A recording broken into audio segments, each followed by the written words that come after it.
aka ko'pchilyapsiz, ziyoni bor lekin hamma yozyapti negativ, lekin mayli endi o'zingiz bilasiz-ku. Nima deyishgan?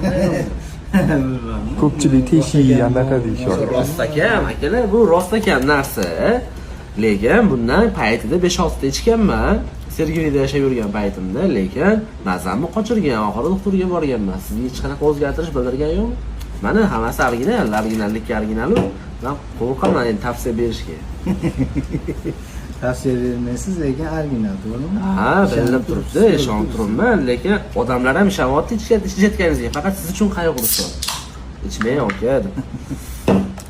Ha, bilinib turibdi-yu, ichiga dog'ni qo'yib qo'yganimiz yo'q-ku. Suv qaynatib qo'yilgani yo'q.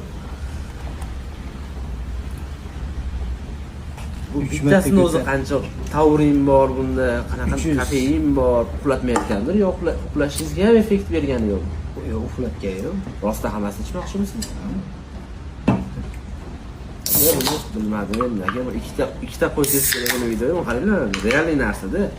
Hozir ochganimda o'zi oshqozonim og'rishni boshladi. Endi shunaqa. Hidiga oshqozonim og'riydigan bo'lib qolgan.